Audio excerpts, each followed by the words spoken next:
Então, começamos de novo a parte de equações básicas. Então, para explicar a abertura desse capítulo, né? Então, nós vamos estudar as equações básicas e algumas ferramentas que vão ser usadas posteriormente, né? Essas equações básicas são importantes porque a gente vai rever, na verdade, a parte da meteorologia dinâmica, né? E também a parte de termodinâmica, para ver especificamente as nuances importantes para a mesoscala. E também a gente vai aprender ferramentas, né? Como SkillT, LogT e perfis verticais e também os perfis verticais do vento, né? A helicidade e como que isso influencia depois a gente vai usar para prever o desenvolvimento de tempestades. Bom, então a gente começa aqui com a primeira com a lei dos gases, né? A lei dos gases, a lei dos gases secos, né? Então a gente separa o ar seco do ar úmido, né? Então isso por unidade de volume. No caso, a gente pode considerar 1 metro cúbico, né? Então, daí a gente tem o RD, né, que é a constante dos gases, ela é 287,04 joules. Bom, essa é a primeira lei da termodinâmica. Primeira lei da termodinâmica aqui, ela pode ser escrita dessa maneira, né? Ou ainda dt, né? Mas ela pode ser escrita como Q, porque quando a gente está falando de temperatura, a gente está sempre falando da variação dela, né? Então ela pode ser escrita aqui dessa maneira, né? Como você vê, ΔT dt, né? Variação. Isso aqui é a energia interna,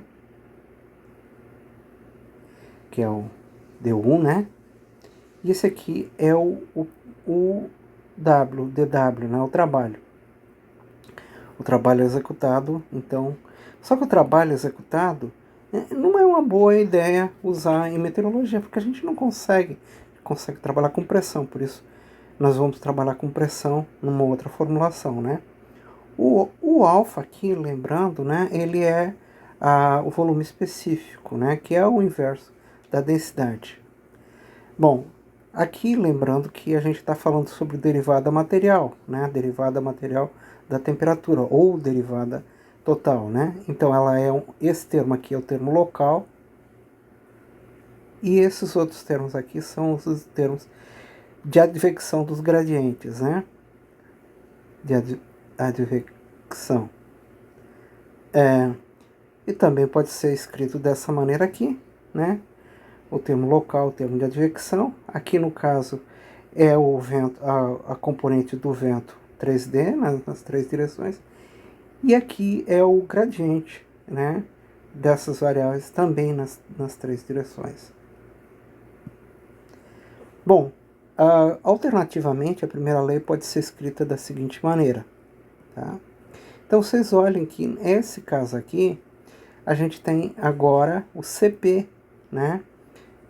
E o CP, obviamente, tem parte do trabalho lá dentro, né? Então, essa formulação é chamada de entalpia, o H. O H é CP T mais o alfa, o P vezes o alfa. E esse termo aqui é o termo alfa dp dt, que, óbvio, dp dt é algo que a gente mede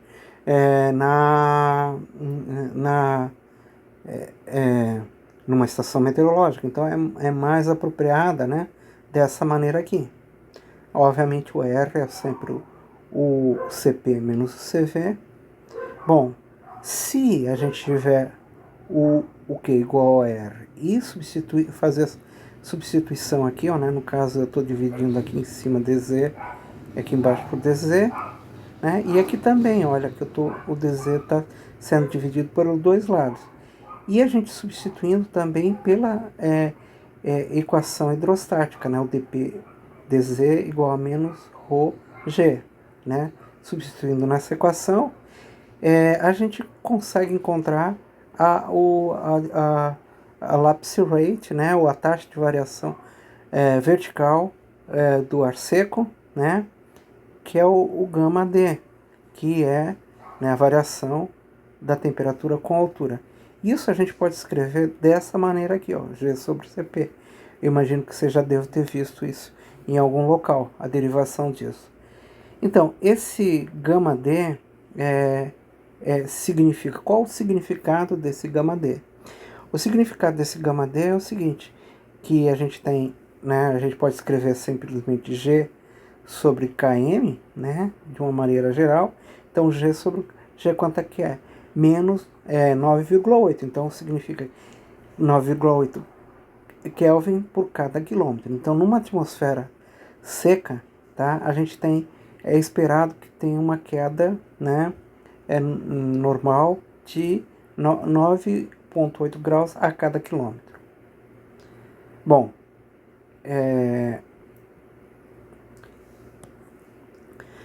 aqui uma outra coisa que você já deve ter visto, né, que é, se a gente pegar a primeira lei da termodinâmica, aquela que a gente mostrou lá, e integrar, né, de P até P0, a gente tem aqui a nossa famosa temperatura potencial, tá?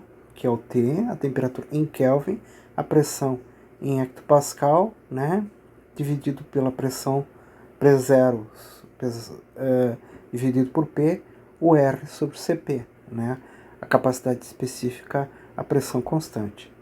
E essa é uma grandeza que é conservada na vertical. O que significa isso?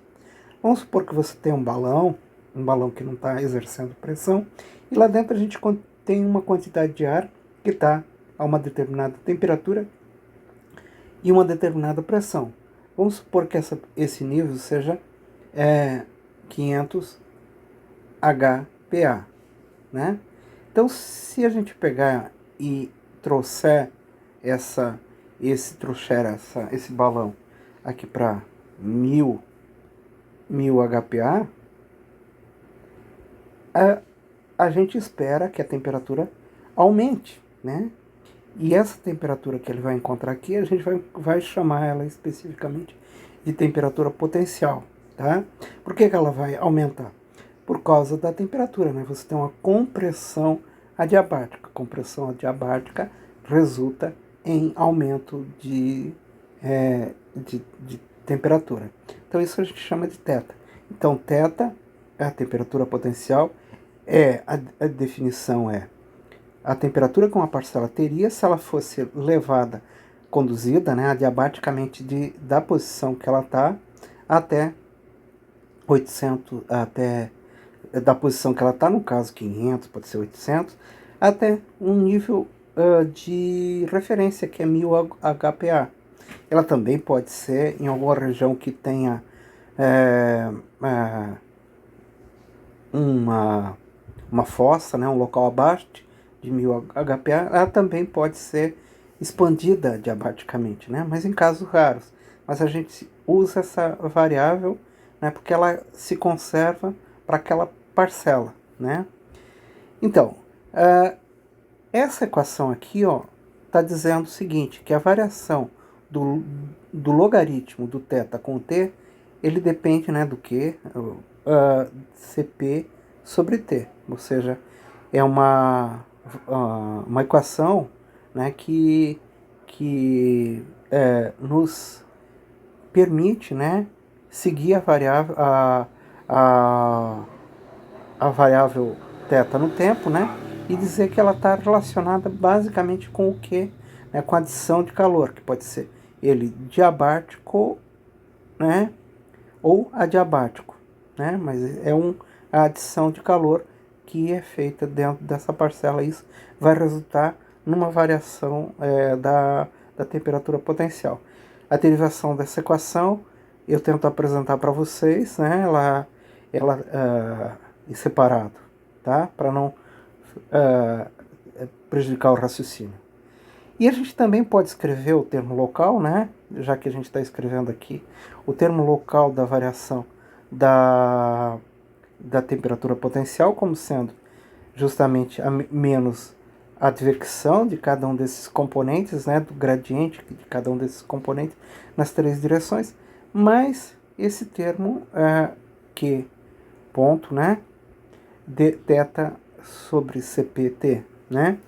Então, a variação, ela depende da advecção e, obviamente, mais uma vez, né, a mesma equação, mostrando que isso vai estar relacionado com o aquecimento dessa parcela. Bom, agora vamos entender a pressão de vapor d'água. Então, até agora a gente viu a pressão somente associada com ar seco. Então vamos escrever a pressão, né, a equação de estado aqui, para pressão do vapor d'água, pressão somente exercida pelo vapor d'água.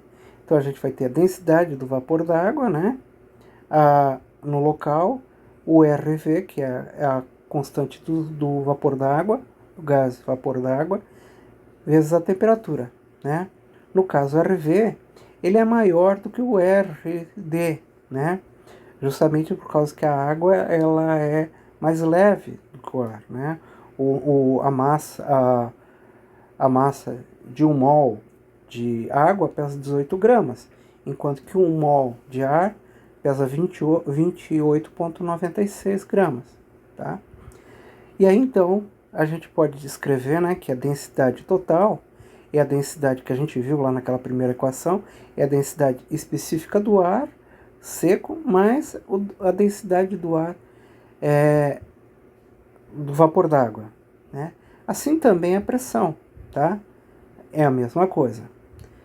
Bom, a gente pode também agora escrever a umidade específica, né? A razão entre a umidade, a densidade do vapor d'água e a densidade do ar seco, né? E a gente pode escrever isso em relação usando esse eta aqui, né? O eta é a razão entre o RD e o RV, que dá esse valor 0,622. Lembrando que ele é igual, né? Exatamente se você dividir a massa de 1 mol de água, tá, por 1 mol de ar, vai dar essa mesma constante aqui. Ela aparece em vários locais, tá? Então a gente pode escrever como sendo a densidade como esse eta vezes a densidade, a pressão d'água dividido pelo RD. E o RD a gente pode escrever como sendo, na verdade, a pressão vezes a pressão total menos a pressão exercida pela água, tá? E a gente aqui tem uma equação, né, sobre a variação total, né, do vapor d'água. Então ele depende da variação local do vapor d'água e da advecção do vapor d'água, né? E essa equação a gente dá o nome de S, ou seja, é um sumidouro de vapor d'água, né? Ou uma fonte de vapor d'água. Então, dependendo do caso, né? Se a gente tiver esses valores aqui maiores do que zero, né? E se aqui tiver uma tendência positiva, então a gente vai ter aqui uma fonte de vapor d'água. Por exemplo, o oceano, né? A TSM, né? Fornecendo água. Ou pode ser uma chuva, no caso, ou algum mecanismo de retirada de água da atmosfera, né? Já a umidade relativa, ela pode ser definida tanto como a pressão, a pressão de vapor a uma dada temperatura, que é o E, né? Dividida pela pressão de vapor de saturação, né? Então a gente vai deixar esse ar, né? E vai calcular através de uma fórmula, tá? A pressão de saturação. Daí essa pressão de saturação vai dividido pela pressão que a gente vai medir, né? Pressão parcial do vapor d'água, vai dar a umidade relativa. Ou ainda, a gente pode escrever em termos da razão de mistura do vapor d'água, né? O RV sobre o RVS, ou seja, a razão de mistura do vapor d'água de saturação. Bom, a equação de Clausius-Clapeyron, né, ela é escrita como sendo UdES variando com a temperatura. Então ela depende aqui do LV, que é o calor latente de vaporização, né, vezes o ES, dividido pelo RV sobre T ao quadrado, tá? Essa equação aqui ela não tem solução analítica, né? Aí, então o que se faz é bolar algum experimento e ajustar uma curva, né? Então aqui a gente tem o Bolton, 1980, tem outras aproximações melhores, né? Ele fez essa aproximação. Então o ES, né, a pressão de vapor de saturação, ela depende de 6.112 exponencial de 17,67 vezes T, dividido por T mais 243, né, 0,5. Então, essa equação, tá, ela é a equação da pressão de vapor de saturação, tá? Então, se a gente pegar, a gente também pode escrever a pressão total como outra variável, que é chamada temperatura virtual, tá? Então, a gente tem aqui a mesma coisa, só que em vez da gente ter T, então a gente tá levando o vapor d'água em conta com essa temperatura virtual. O que é essa temperatura virtual, né? Significa o seguinte, né? Como o vapor d'água ele tem uma densidade menor, então quando você a uma mesma pressão, para você ter o ar sem essa umidade, você tem que aquecer ele um pouco, né? E é isso que diz a temperatura virtual. Seria aquela temperatura, né, que a parcela deveria ser aquecida, a parcela. Você vai lá, de alguma maneira, né, tira a água lá de dentro, né, e aquece o ar um pouquinho, né, para que ele tenha essa mesma pressão, né, mesma densidade, etc., vão ser equivalentes. Então, essa definição da temperatura equivalente, que é dessa fórmula aqui, né, que depende da razão, né, entre o RV e o E, né, e o R mais o S, que eu posso simplificar ele dessa maneira. Então veja bem, se a gente tiver zero de umidade, a temperatura e a temperatura local vão ser iguais. E essa razão de mistura aqui, né, dada por essa equação 2,29, é chamada de temperatura virtual, tá? Da mesma maneira que eu tenho a temperatura virtual, eu posso calcular a temperatura potencial virtual, ΔV, tá? Então, olha, é a mesma equação, só que multiplicado pelo θ, pela temperatura potencial. Aqui também vai dar a mesma coisa, só que multiplicado pelo θ. E qual a interpretação do θ, né? Então, se você tem uma parcela de ar em uma determinada pressão, né? O ΔV dela vai dizer a temperatura que essa parcela deveria ter se toda a umidade fosse retirada de lá, né? E ela fosse levada até da pressão que ela está até a superfície, né? Até próxima à superfície, aí até 1000 hectopascal. Então a gente teria justamente o ΔV, né? No caso, essa mudança. Eu também tenho a temperatura de densidade. Qual a diferença da temperatura virtual para a temperatura de densidade? Bom, é o fato de que eu estou retirando a água, né? O RH aqui, no caso, é a razão de mistura de hidrometeoros. Quem que são esses hidrometeoros? Né? Esses hidrometeoros são água, né, na forma líquida, gotas de nuvem, a chuva, neve, granizo, virga não, enfim, qualquer hidrometeoro que já esteja, onde que a água esteja condensada, né? Eu retiro essa água, né? Essa razão de mistura de lá e multiplico, né, no caso, da mesma história. Então eu tenho essa famosa temperatura de densidade. E aí também eu vou ter a temperatura potencial de densidade. E que é a mesma história, né? A mesma história da temperatura virtual. Só que eu vou retirar essa razão de mistura dessa parcela. Para quê? Para que eu tenha uma ideia do que vai acontecer com o hidrometeoro que está lá dentro, né? Porque esse hidrometeoro, ele, por exemplo, se ele evaporar, né? Eu vou ter ventos muito fortes sendo gerados. Então, essa maneira de considerar os hidrometeoros dentro de uma parcela. Na verdade, a gente vai usar bastante tanto a temperatura de densidade quanto a temperatura de potencial no exercício que a gente vai propor, né? Nesse exercício a gente vai usar isso aí. O CP, né? A gente pode calcular também em função do ar seco. Então, se a gente tem o CP para o ar seco, né, a gente utiliza essa fórmula aqui, levando em conta, né, o vapor de água, né? Assim como o CV também pode ser calculado aí.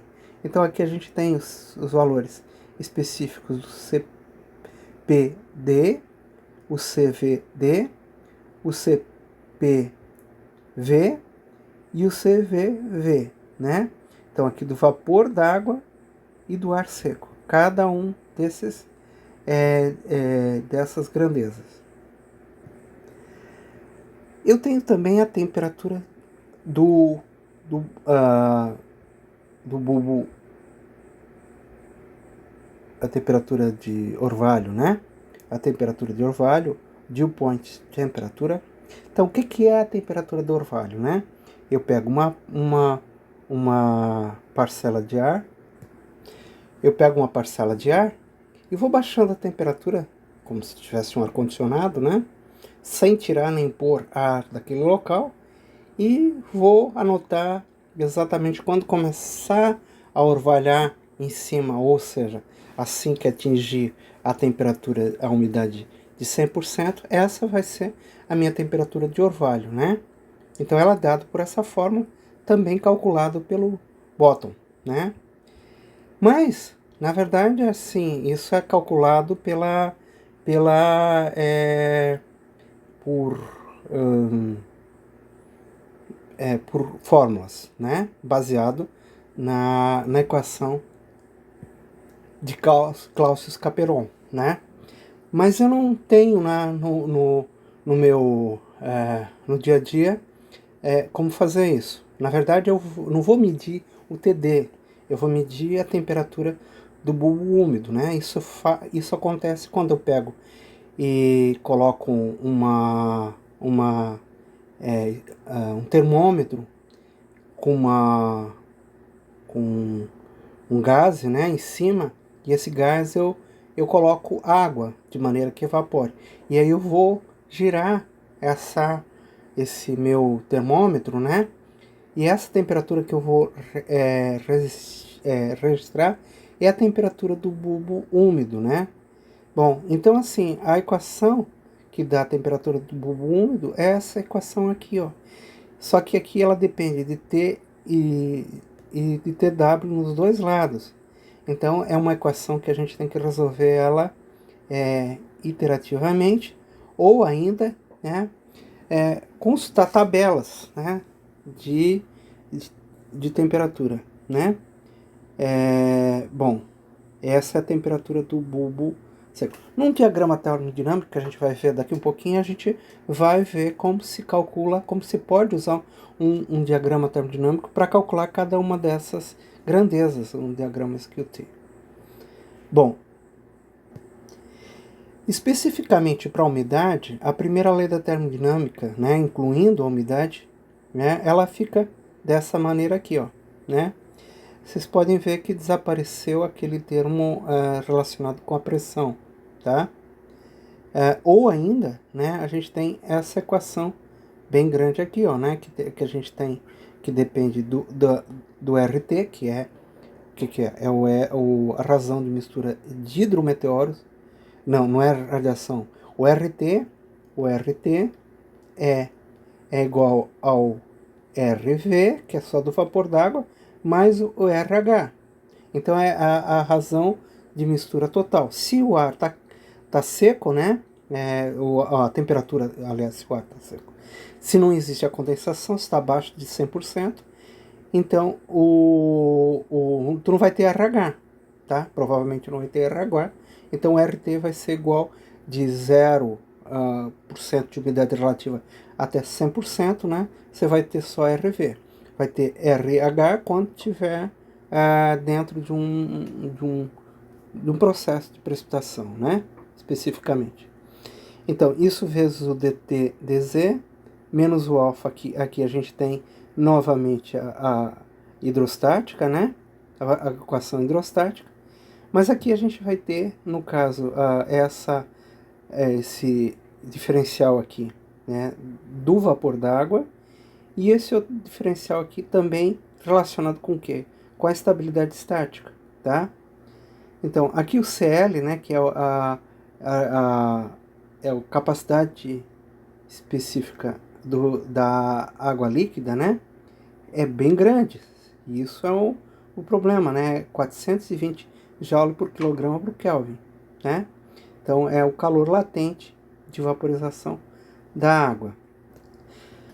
Olha aqui novamente a equação de Clausius-Clapeyron, né? Agora, incluindo, né, o vapor d'água, né?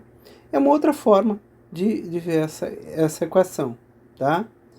Então, a gente pode fazer uma transformação, que depois eu colocar a derivação dela em outro local, para, né, usando aqui o fato que a pressão é a soma das duas, né? A pressão total é a pressão do ar seco mais a pressão da água, tá? E aí, então, essa equação, ela perde essa equação aqui de cima vista para o ar seco, né? É a mesma equação, na verdade, não muda nada. Daí, integrando isso, fazendo a mesma analogia, a gente vai chegar aqui no lapse rate, tá? Na taxa de variação vertical da temperatura, só que úmida, né? Então, esse é o TDZ, né? Só que ela vai ter um termo aqui assim, a mais, tanto pelo vapor d'água, né? Então, o vapor d'água vai tirar, vamos precisar aquecer um pouco essa parcela, por causa do vapor d'água, né? Então, a lapse rate úmida, tá? Ela é sempre menor do que o lapse rate seco, né? E essa é igual a G sobre CP, né? Na verdade, a lapse rate é por volta da ordem de 6,5, né, Kelvin por quilômetro, tá? Só para ter uma ordem de grandeza, né?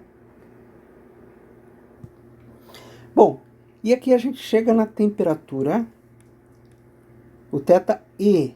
O que é o θE? É a temperatura potencial equivalente, tá? Essa temperatura potencial equivalente, ela não é igual ao TV, mas é algo que é diferente.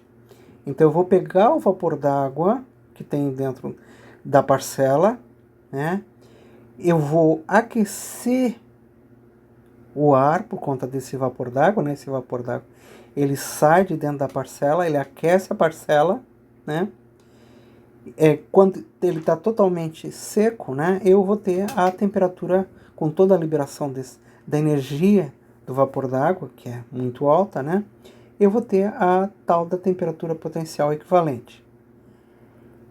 Essa temperatura potencial equivalente, ela é muito importante e a gente vai pedir para calcular, isso vai ter... Na verdade, cada um dos itens que eu falei até agora vão ter exercícios para a gente fazer no MATLAB, tá? Então, e essa temperatura potencial, ela é muito importante. A temperatura potencial e a temperatura potencial equivalente, elas diferem quando a gente tem uma situação atmosférica tipicamente explosiva, né, que é da instabilidade condicional, né? No caso, a gente faz cálculo a temperatura quando a gente vai olhar o perfil de temperatura potencial, a gente verifica que a atmosfera está seco, está estável. Mas quando a gente calcula o perfil de θE, a gente vê que a atmosfera está instável, principalmente próxima à superfície. E essa estabilidade, né, significa o seguinte: se uma determinada gotícula de água, uma determinada parcela, ela tiver uma ascensão e ela começar o movimento vertical, ela vai continuar porque ela vai chegar à saturação. Quando ela atura a saturação, ela vai liberar o vapor d'água, né? O vapor d'água vai aquecer a parcela e a parcela vai continuar subindo e assim por diante. Então a gente está medindo o potencial que tem uma parcela de gerar movimento vertical. Pegando um pouquinho aqui o livro, né? O livro do nosso livro-texto, tá? Então a gente vem aqui e a gente tem a diabática reversível e a pseudodiabática. Então, nada mais é do que a temperatura potencial, a nossa pseudo-adiabática, né? Também é uma outra maneira de entendê-la. Essa mesma figura mostra, né, que aqui a chamada da temperatura de saturação, né? Temperatura de saturação, note que ela é muito próxima aqui da pseudodiabática, né? Então, o que é essa temperatura de saturação? Então, aqui a gente vê a temperatura de saturação. Ela é uma boa aproximação para a temperatura, a temperatura de saturação. Então, é uma boa aproximação para a temperatura potencial, tá? Então, ela também é usada, né?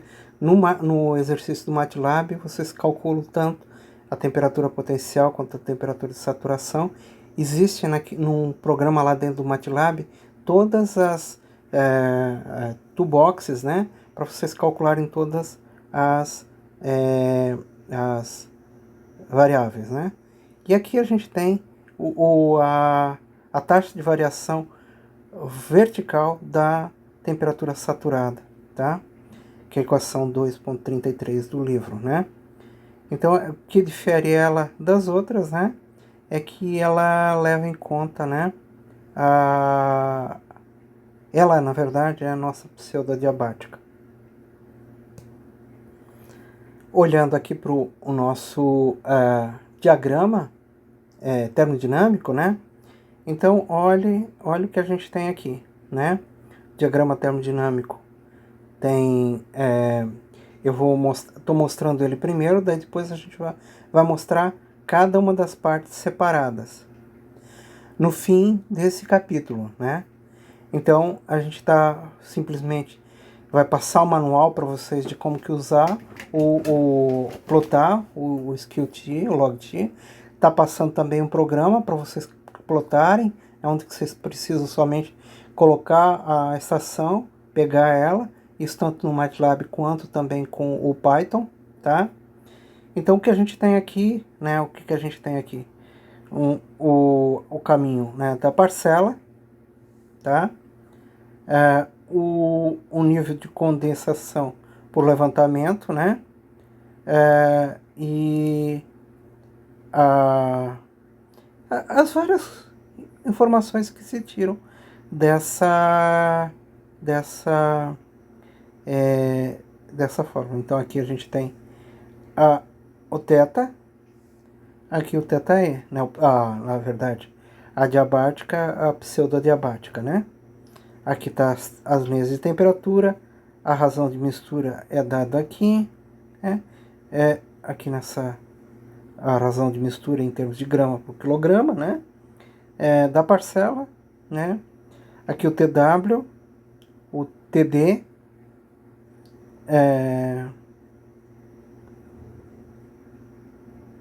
enfim, isso vai ser visto mais pormenorizado quando a gente estiver estudando um diagrama termodinâmico.